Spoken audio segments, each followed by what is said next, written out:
Recording now. Thank you. So good afternoon, everybody. I'm Rosie Pearson. I'm one of the co-founders of the Community Planning Alliance, and I'm here this evening with Marge Powner, another of my co-founders.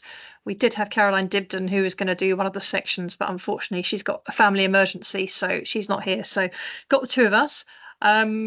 We hope you've all had a good summer and are all raring to go, ready to respond to this new NPPF consultation.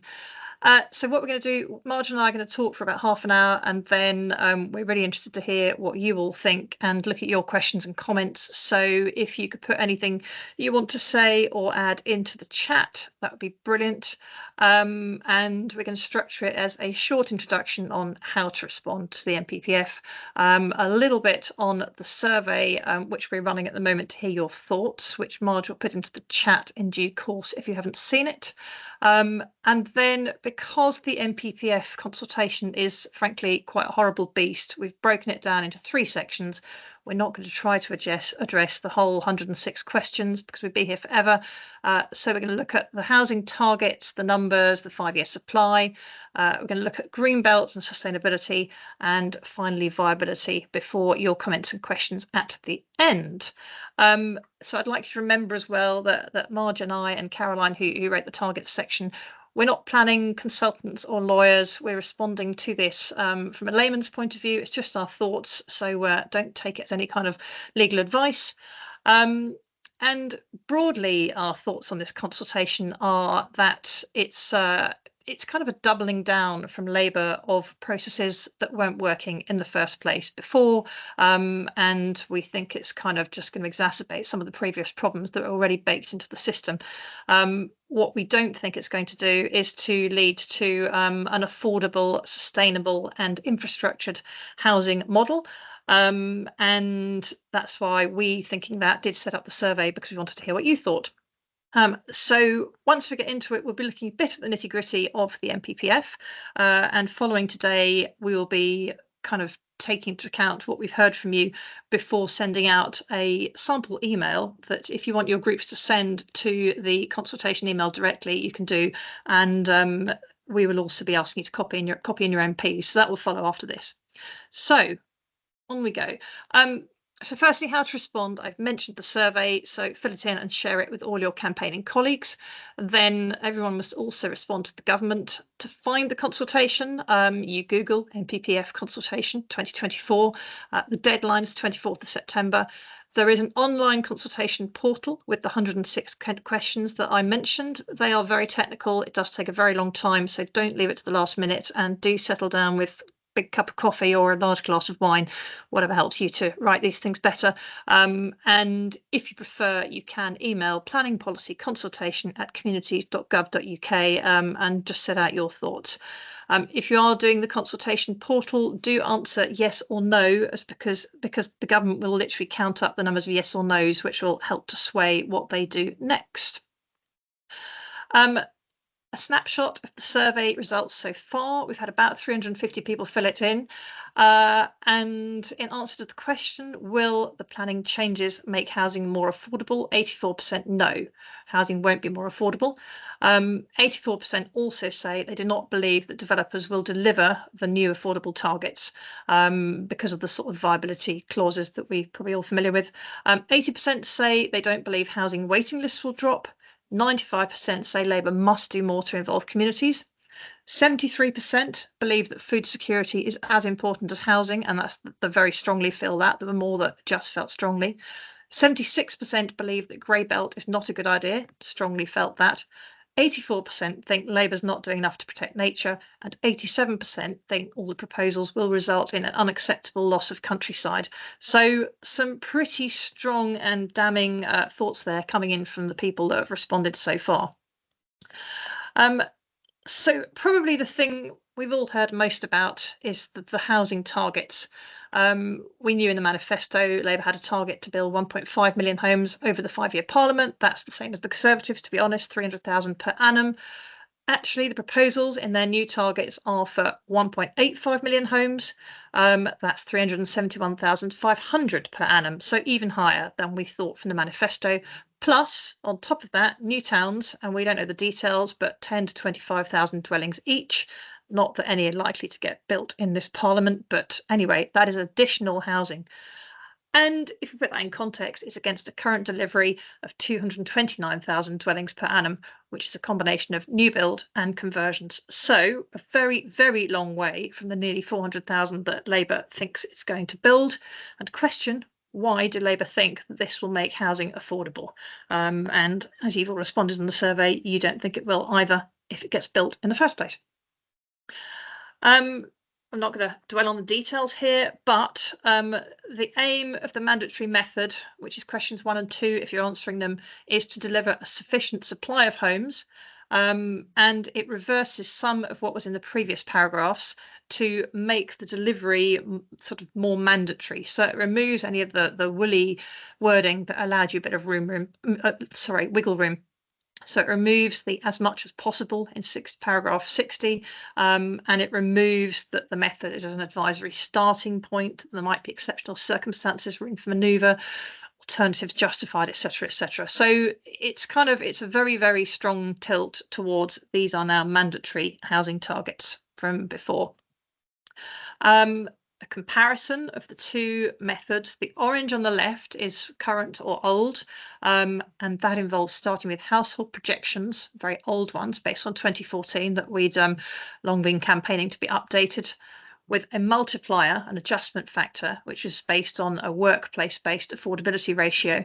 And there was an urban uplift whereby 20 of the largest urban areas had been asked to apply a 35% uplift, and there was a cap in some areas of 40%. So that was the previous way of doing things. The new proposed method is that you start instead of household projections with the housing stock levels. You multiply this by 0.8%. The average increase has been 0.89 till now. You apply a higher adjustment factor than before, 0.6 versus 0.25. And the aim, Labour's aim, is to target the areas that face the greatest affordability pressures. The aim also is for a straightforward way of doing things. If you sort of stare at that on the screen, you might agree with me that doesn't look terribly straightforward. If you want to go lower as a housing authority than the need prescribed to you, you can. There is some wiggle room, but you have to demonstrate to a planning inspector that there are hard constraints, and those hard constraints might mean that you have built or you're planning for as high a density as possible, that you're sharing your targets with your neighbours, or that you've held a green belt boundary review. And we know from the tone and the way that Labour's talking that it'll be ensuring that planning inspectors do not look kindly upon councils that are trying to have a lower target in their plan. So it's not going to be easy for councils to try and get a lower number if they want to. So looking a bit at the result of these changes by region, the green is the average annual net additions, so housing currently being built. The blue is what the current method brings out, and the orange is what the proposed method results in. So you can see, interestingly, London drops the most. Its target drops by 18%, but you can see there the changes to the regions, and they are up in every region except London. So it's broadly an upward trajectory.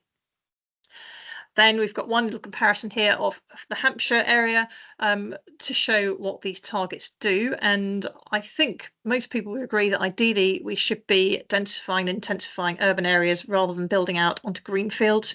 But you can see here quite clearly that the numbers in East Hampshire and the New Forest, the Test Valley and Winchester, all of which either have or are national parks or are next to them, have got some really, really big increases in their numbers, whereby Portsmouth, Southampton, the urban areas, have seen either a very much lower increase or even a drop in numbers. So something is not right when you're seeing this huge increase in rural districts. And again, it's supposed to, the target, result in a balanced distribution, but I am not sure that chart is showing a balanced distribution. The dreaded presumption, those of you that aren't aware, there is something called the presumption in favour of sustainable development, which is kind of the biggest joke in planning, really, because it's never sustainable development. It's basically a presumption in favour of development. That's always been in the NPPF, but it's now, it's become stronger again. It was being gently reversed by Michael Gove because basically what the presumption means is if you don't have a local plan or you don't have a 5-year housing supply, then a developer can come along and say to the local authority, we're going to put houses outside a village envelope or something that's not in the plan. And even if the council says no to it, then the developer can appeal, and usually the inspectorate will say, yes, you can have it because you haven't got this local plan or you haven't got a 5-year supply. So the government is now seeking to reinstate the requirement to demonstrate a 5-year housing land supply at all times. And where there are no development plan policies or the policies for the supply of land out of date, then planning permission will be granted unless you go to footnote 7, which is the get out clause. And then there's things like Greenbelt and old AONBs, which are now national landscapes. So as far as I'm concerned, the dreaded presumption has just got stronger again, and we will see more unsustainable planning because of that. Similarly, government has strengthened the 5-year housing supply and buffers. It's bringing back the requirement for 5-year housing land supply across the board, which had been softened in the most recent NPPF previously, removed the ability to use past oversupply, which was a nice little addition. If a council had done well and built more houses than it had to, it could take that into account. It now can't. And bringing back the requirement for an additional 5% buffer for all 5-year housing supplies and deleting annual position statements. So again, basically, it's very much targets, targets, targets are the big focus here. So in summary, what we would suggest that people ask for if they are filling in a response to government is evidence of need. Who are these houses for and how affordable are they, and how are we going to make them affordable? Use census data and up-to-date household formation in any national target. Make sure that we have social housing targets as well as just generic targets, and make sure that social housing is funded. Affordable targets should be based on household income, probably at a percentage around about 35% of net income, which I think is what Shelter says is a good target, not affordable as discount of market housing. We should definitely be ensuring that local planning authorities can have input into their target through things like a strategic housing market assessment to actually see what the need is in their district or area. Ideally, it won't happen, but I would love to see the complete removal of the presumption in favour of development. So I think we should keep asking for that. And I believe we should retain the oversupply wording. So where authorities have delivered more than they need to, then they should be able to count that as a benefit against their targets. So that's a rattle through targets for 5-year supply and so on. I'm now going to move on to Greenbelt sustainability, which Marge is going to do before she hands back to me to do viability at the end. So over to you, Marge. Super. And just before we move on to the golden rules, if you can just move to the next slide, Rosie, please. I just wanted to highlight that although this consultation is complex and time consuming, not least because of the 106 questions that Rosie mentions, there's little, if anything, that increases the protections afforded to land that supports climate mitigation, nature's recovery, or future food security. So with that in mind, I wanted to mention that there are 2 footnotes that we have the opportunity to request are elevated to the substantive text in our responses. The first is footnote 7, which I'm going to come back to actually when we talk about the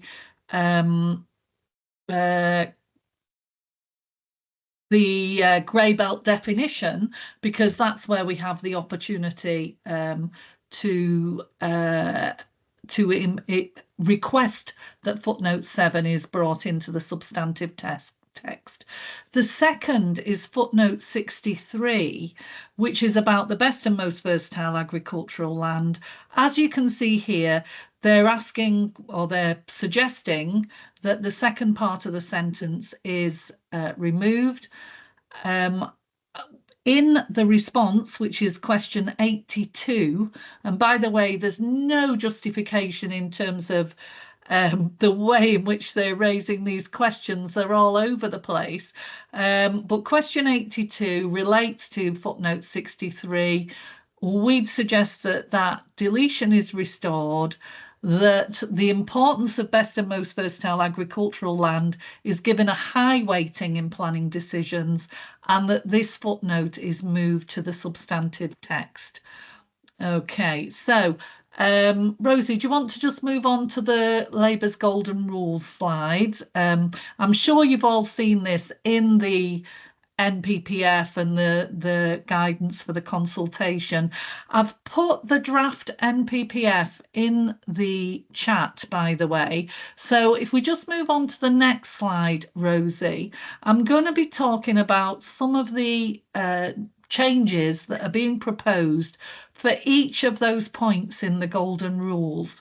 And I can't go into them in too much detail because we'd be here all night, but I'm going to start with prioritising brownfield. So if you've got that draft NPPF open, I'm looking at paragraph 122 that used to be paragraph 124. And basically, what the government is proposing is that proposals for brownfield land should be regarded as acceptable in principle. Now, we all know that if brownfield land is left unused for a long time, it can develop some quite amazing, actually, ecological assets. So, whilst I'm not against this change, this addition, I'd like to suggest it should be subject to the outcome of a preliminary ecological appraisal. If only I could say preliminary ecological appraisal that's compliant with CIEEM guidelines. And perhaps the other thing to suggest here, and this is the question here is question 20, by the way. So I'll try and give you the question numbers as we go through, because as I say, they're up and down the question numbers. They don't flow along the lines of the NPPF. But we could also suggest other financial incentives to encourage the development on brownfield, not specifically planning issues, but maybe worth suggesting anyway in our responses, such as tax breaks for developing on brownfield, or but on the other hand, developers should also be subject to substantial penalties for non-delivery. There's got to be carrots and sticks, and it seems like there's a lot of carrots in here and not a lot of sticks, really. So perhaps we could suggest that as well. Now, the other point on the brownfield land is paragraph 130, which the government are suggesting is deleted in its entirety. The question here is question 4, so we've gone back up in the question numbers again. And I would suggest that this paragraph shouldn't be deleted, it should be amended to confirm that housing should be built to as high a density as possible to reduce the pressures on land that can support climate mitigation, nature's recovery, and future food security, and should be supported by high levels of sustainable transport. Moving quickly on to building on the grey belt, because this is a very quick flirt through these things. Paragraph 144, that was previously paragraph 147, now contains a sequential test which mentions quite a lot sustainable locations. Sustainable previously developed land, sustainable grey belt, sustainable green belt. But I'm concerned that sustainable locations are not well defined enough. Rosie, if you could just move on to the slide about sustainable development. I think councils tend to only consider the materials that buildings and roads are constructed with, and really they don't actually consider those items listed in red at the bottom, which should be taken into consideration if you're thinking that a site is sustainable. Now, of course, we do have the definition in the NPPF paragraph 7, which is up at the top there, but and we need to keep pushing back to that and to the economic, the social, and the environmental balance. But basically, that's a sequential test once sustainable locations are well defined, should be non-negotiable. It must include requirements for robust evidence, and I'll come back to talking about evidence at the end of this session, but including evidence that high levels of density have been achieved on brownfield land. If we just move on in the NPPF now to page 74, which is where you'll find the definition of grey belt. And you'll notice that there is the opportunity here to mention footnote 7, because that is the areas that are listed in footnote 7 are excluded here. And what I'd like to suggest is that footnote 7 be removed to the substantive text so that it gets greater emphasis in and consideration when we're looking at the grey belt and planning decisions. Very quickly covering affordable homes. Oh, by the way, sorry, that last one was question 23 about footnote 7. Affordable homes, all the way through the document now, they mention homes for social rent, but they actually don't, as Rosie mentioned earlier, have an explicit target of social housing. Without this, the mix that they suggest won't be delivered.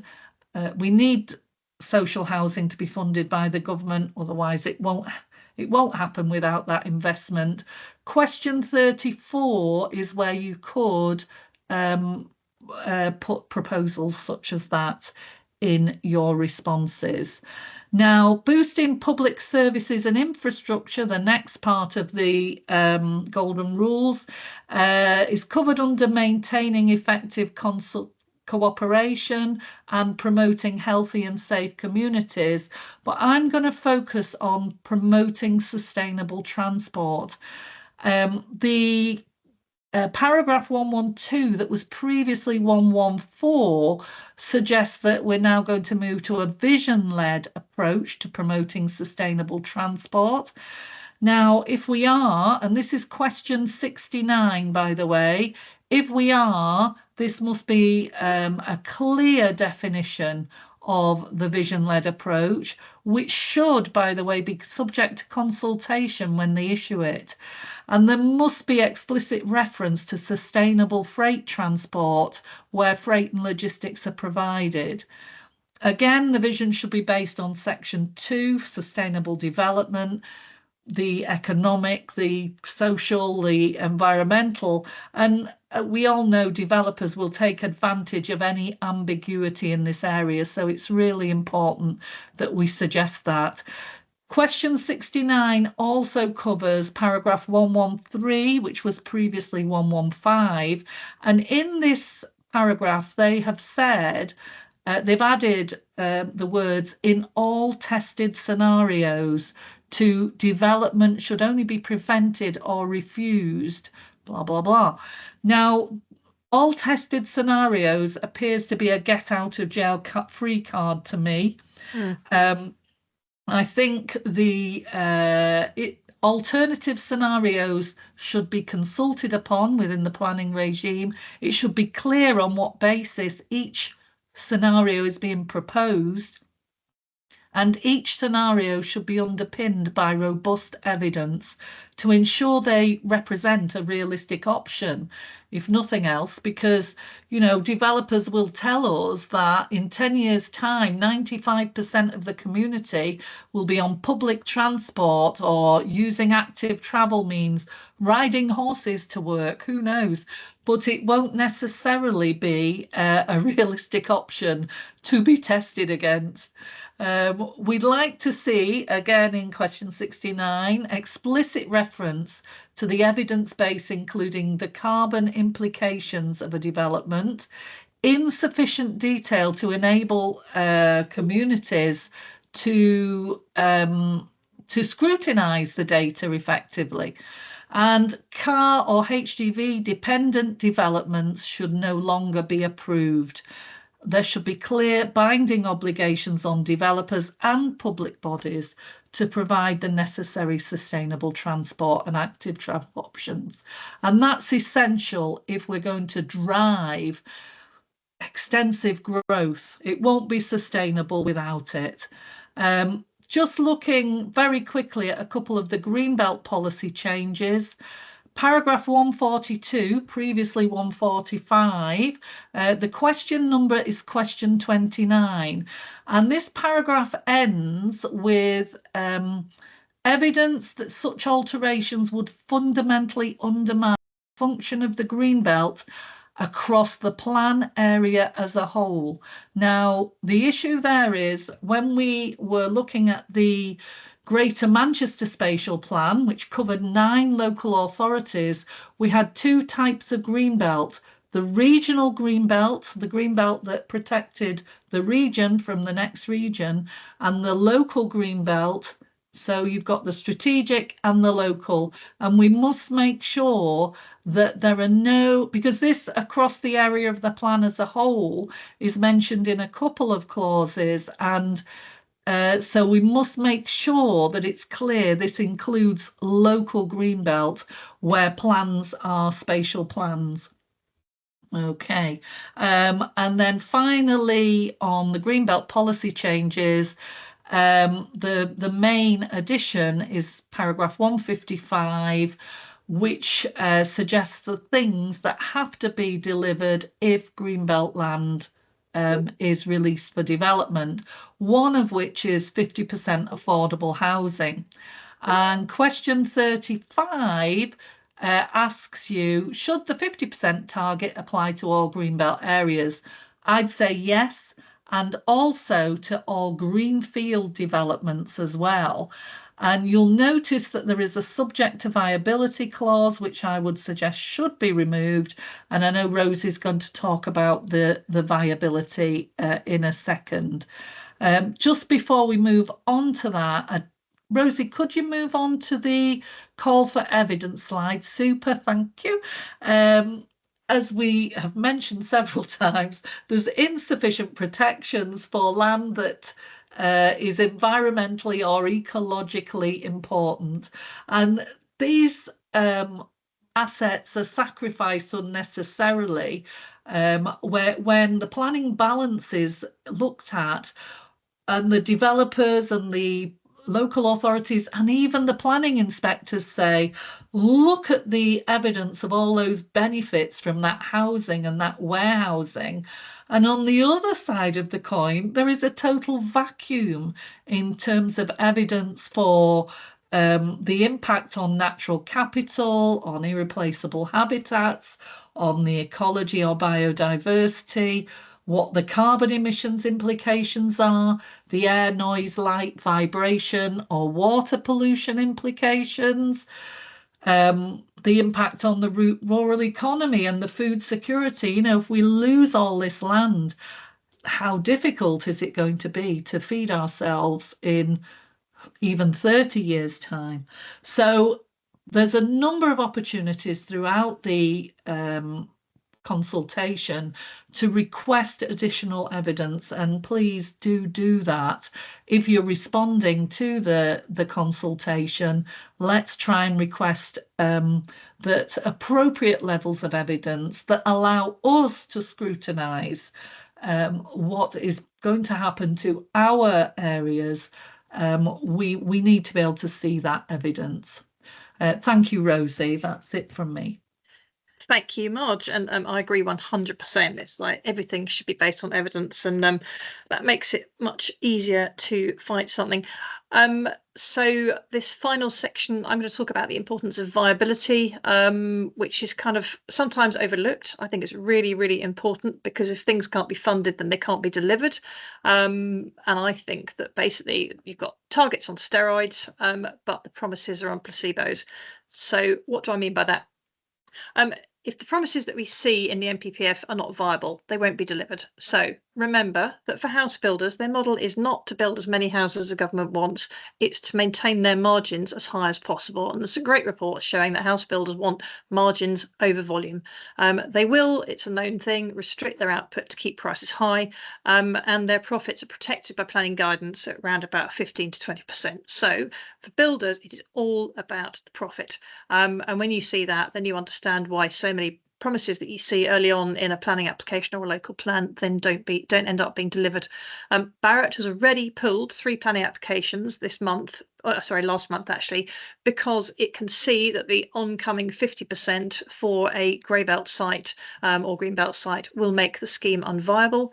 And you might have seen yesterday in the Times, there was a study done by a company, I think called Viability, which looked at a lot of small sites in the grey belt, green belt, tested them at 50% at a really low land value. And I think 84% of them were no longer viable at 50% affordable. So the government can say as much as it wants that there will be 50% affordable, which might not be affordable anyway, in these new grey belt sites, but developers just aren't going to deliver it. So you'll get the houses, but they'll be market houses. And so yes, this golden rules things, affordable portions.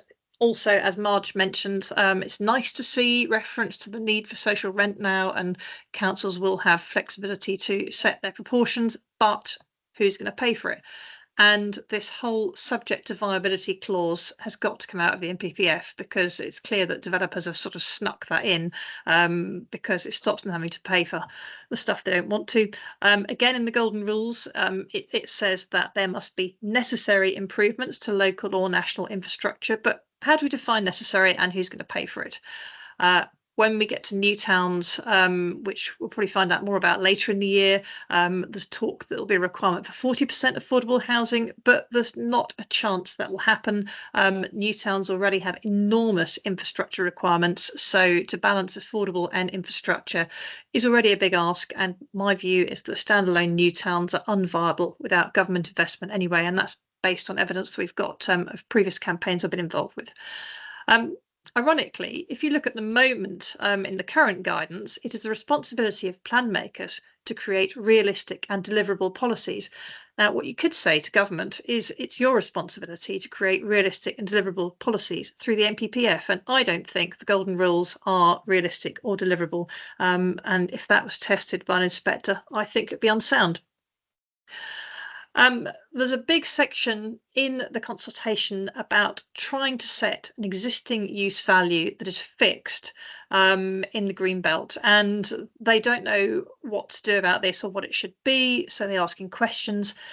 Again, I think it's really simple. Don't try and fix land values. There's no way that anyone can set a fixed land value, because it varies so much across the countryside. You don't need to try and fix the land value, because at the moment we already have guidance in paragraph 2 of the viability guidance, and it says the price paid for land is not a relevant justification for failing to accord with the relevant policies in the plan. And what that means is, if you're a house builder, if you've overpaid a farmer for his land, that's your problem. You should have thought about that at the time and done your maths properly, and you have to deliver a policy compliant application. And I think all we need to do is say that that needs to be much more rigidly applied without a viability opt-out clause. Hence why I say there, remove all subject to viability references that are in the NPPF. When it comes to very large settlements, government says there are industry concerns about how difficult it is to deliver very large settlements. I happen to know this is because of the North Essex garden communities, which were very heavily tested for viability and proven, 2 of them were proven unviable. One just about was viable, but it's an urban extension. It had a government grant, and it was much smaller. So the question is, question 13, should the soundness test be amended to better assess the soundness of strategic scale plans? What government's trying to say there, or industry is saying, is can it be made easier for new towns to sneak through the planning system? So no, they shouldn't be made easier. There must be robust viability assessments to make sure that they can deliver infrastructure and affordable housing, and it all comes down to viability with new towns. So basically, the simple thing is they're really robust assessments. So finally, I think I'd be asking if I had a chat with Rachel Reeves for 7 things of viability. One is no viability opt-out clauses whatsoever. Developers should pay for the land and do their maths and deal with it. There should be no fixed benchmark land value. It's too complicated and messy. Just use the existing guidance. There must be an impact study, an evidence-based study to show what happens to the environment and everything else if these policies can't be delivered, for example, 50% affordable housing. A community infrastructure levy should be applicable everywhere in addition to Section 106. And we do now know that government is not moving forward with the convoluted infrastructure levy proposals that the last government proposed. So that is a good thing. Government will have to fund new towns or part fund new towns and fund social housing. It might be worth looking at something like workplace charging and local congestion charging to pay for public and active travel. And I don't believe that compulsory purchase hope value should be removed. I think it's a bit of red herring. It complicates and slows down the system because of all the tribunals and things involved. And if we want housing, compulsory purchase won't help. So that's a whistle-stop tour through a very, very complicated consultation. And as I say, we'll be sharing these slides, by the way, on YouTube. So this webinar, sorry, on YouTube. So that will be on probably from tomorrow. And we will be sending out, as I said, a sample email that you can send in response to the NPPF and send to your MP. So I'm going to stop sharing and then I can see the chat and see what's going on. And yeah, should we go over to questions? Yeah, I mean, any you've seen while I've been wittering? Yeah, there's a lot of discussion been going on, and I think Peter Wills has been doing some work on the figures for each local authority and has produced a target. I think he says later in the session that he's carrying out some verification. So Peter, it'd be very interesting to see that, and I know other people in the chat have expressed an interest in that as well. And I think it would be good to be able to propose an alternative to what the government is suggesting. And the lack of an affordable housing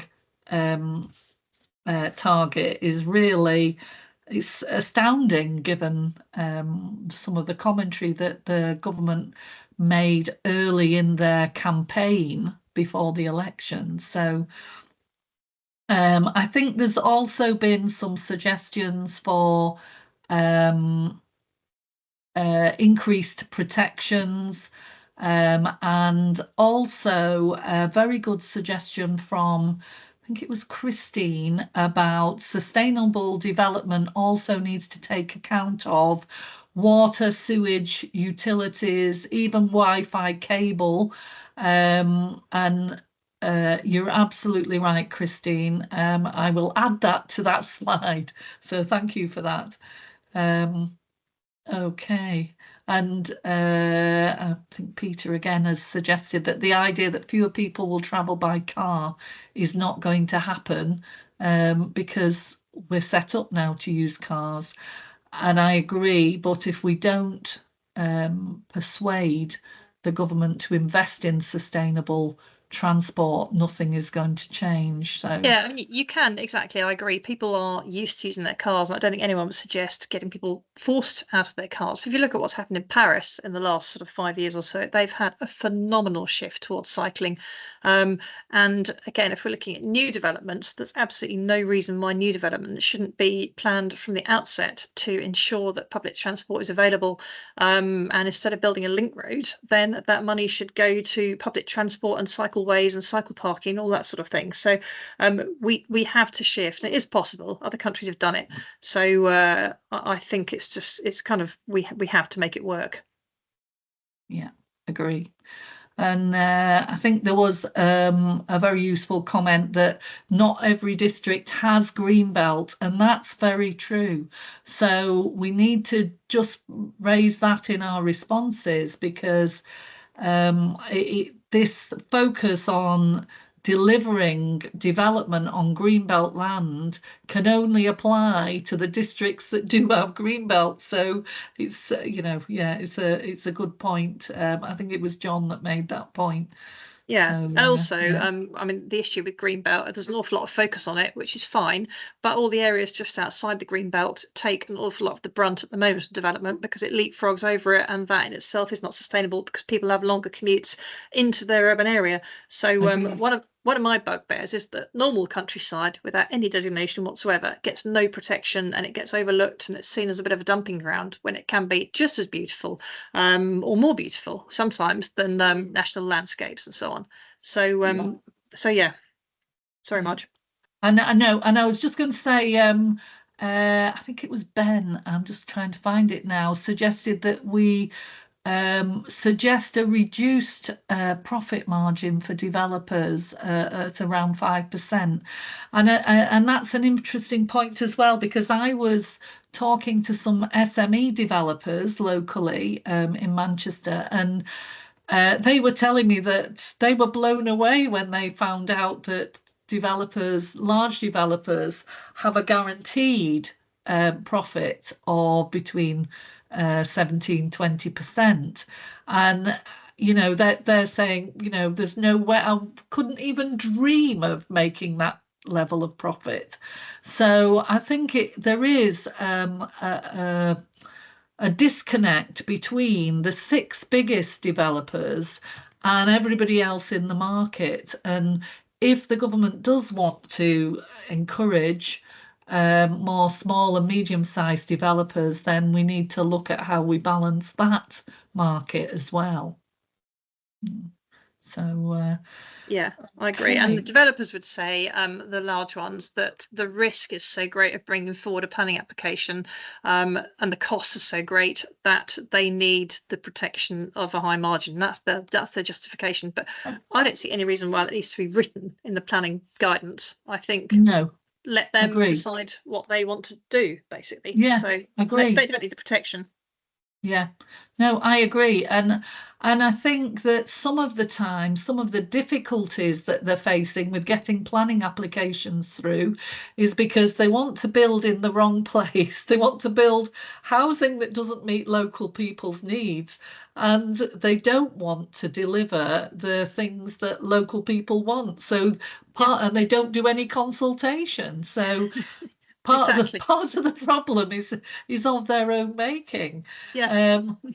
I think actually that consultation point is another thing I wanted to just mention, Rosie, because I think it's important that we do emphasize how important the input of communities into the process is, because it feels like they want to dilute the consultation opportunities, and I think we should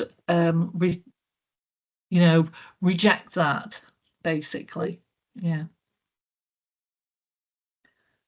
Okay, the questions are also coming in. Yep.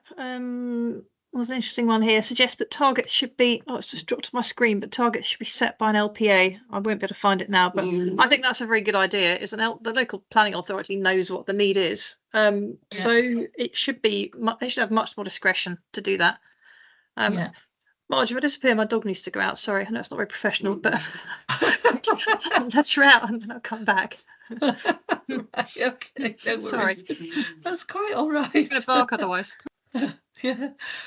We all have our things at home. So okay. So I think again, Martha is saying VAT should be added on all new development that would hit the profits but help the purse. And it's a really good point, Martha. But what we need to do is perhaps give VAT breaks for development on brownfield land, perhaps. And these are things that we can that we could propose. Would, as I say, we need to have carrots and sticks, don't we? So a carrot might be that if you develop on brownfield, you have a tax break. If you want to develop on greenfield or greenbelt, then there's a higher levy that comes off the bottom line, basically. Yeah. Yeah. It's So an interesting one here about disconnect with the green infrastructure framework, and local nature recovery strategies are going to be an interesting one to watch coming forward. I don't know how many of you have got that far with your local councils. Ours has just literally yesterday published its consultation on its NNRS, and it's going to be fascinating to see how that conflicts with what developers want to build and how that starts to get used in the planning system when the NNRS might set out an area for a target for woodland and that sort of thing, and developers might say no, and the local planning authority might say something different. So I don't know, Ben's saying here, need much more protection for existing spaces and more nature reserves. I completely agree. yeah, agree. Yeah, Totally. Yeah. there's an attempt, isn't there, in the NPPF for Labour to say they want good quality green space in close proximity to every development, but I can see that one either being argued over or not materialising. So well, the problem with it, if I'm honest, is that development can't manufacture benefits for nature when it's actually destroyed those previously nature-rich areas. I mean, the site I'm trying to save has got a 335 hectare peat moss, grade 2 agricultural land, woodland and wetland habitats, 8 SPIs in the allocation area, a further 7 plus an SSSI on the perimeter. And what they're suggesting is that this development of 5,000 houses and 350,000 square meters of warehousing is going to develop benefits for nature. How can it? It's going to destroy so many ecological assets. And the other issue, of course, is that when you do bring development closer to nature, you then have the impact of human and domestic pet footfall on nature-rich areas. You have higher levels of air, noise, light, vibration, and water pollution.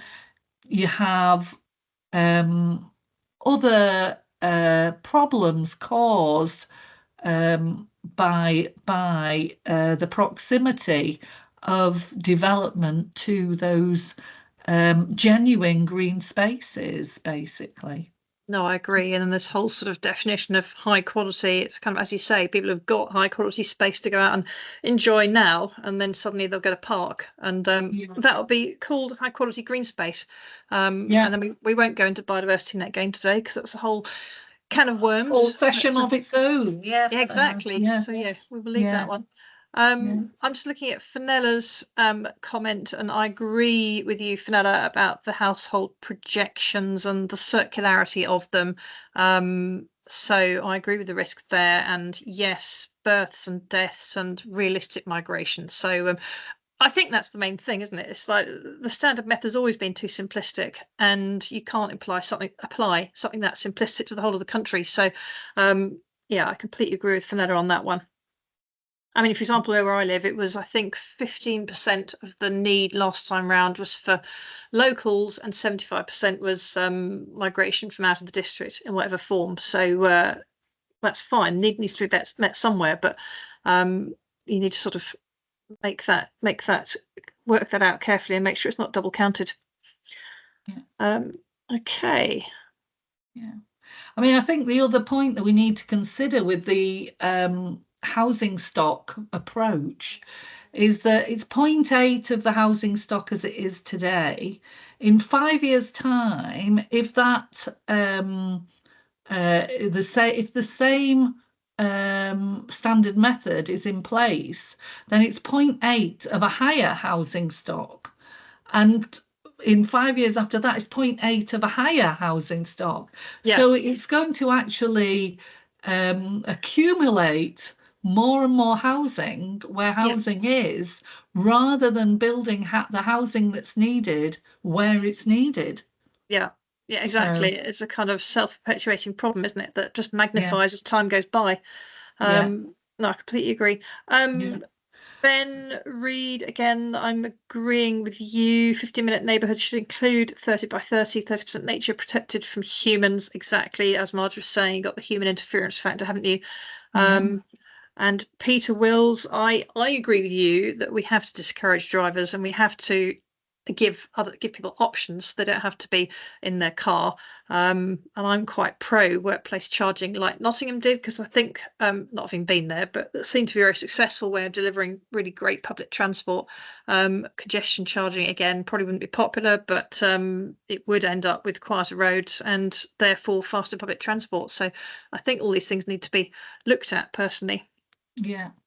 And we could do things such as cycling buses, which are buses that people sit on and they have pedals. They do have an electric engine as well, in case you're going uphill, but they use them a lot on the continent to get children to school.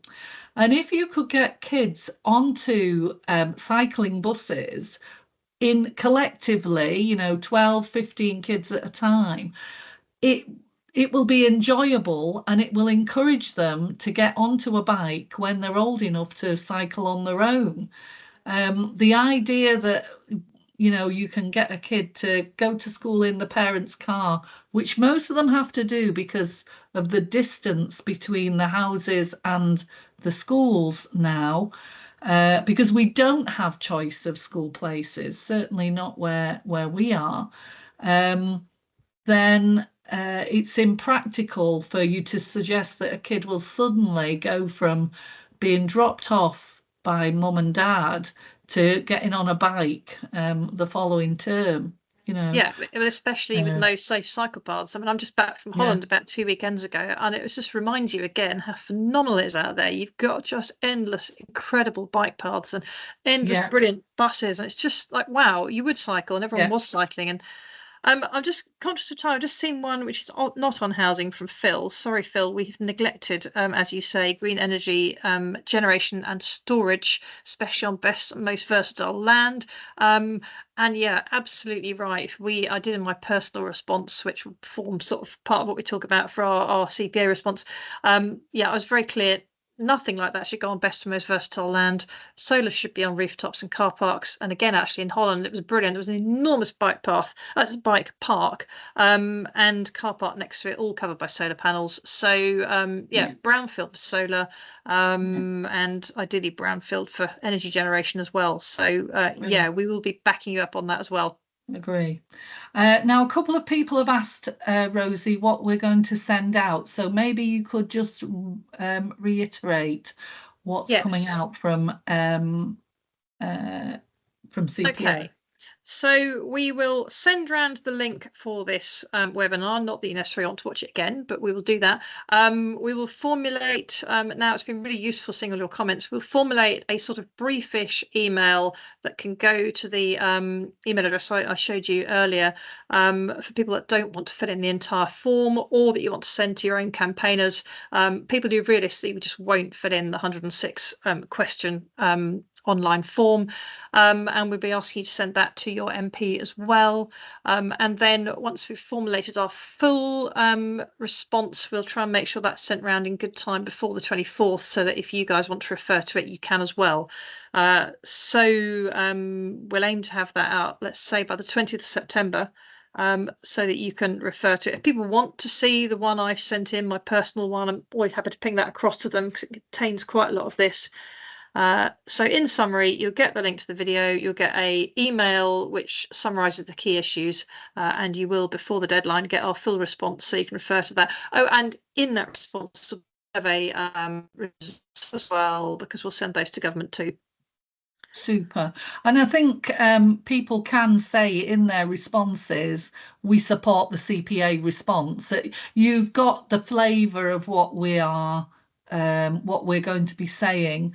So even if you don't get to see our response exactly in detail, before you want to send in your own, you can confirm that you support our response. Yeah, that's a really good point, actually. Yeah, if you suddenly run out of time at the end, I'm just going to put the email in for the Ministry of, what are they called now, MHCLG again, whatever they were before. So I'll put that in the chat. There you go. And then, yeah, if that's all you have time to do, just write and say, I endorse the submission of the CPA. Yeah. And Rosie, there is a request to circulate your response. So is there a link to that, or is it? No, there was actually. No, I did make one earlier, so I'll do that. If you're happy, just look at those comments while I find it. Yeah. Then yeah. And then we can I mean, it's not been discussed with everyone in the CPA, so it's not an official CPA one. But it's your personal response, yeah. Exactly, but we all broadly agree, don't we? I think we do. There'll be more. There'll be much more in the main one.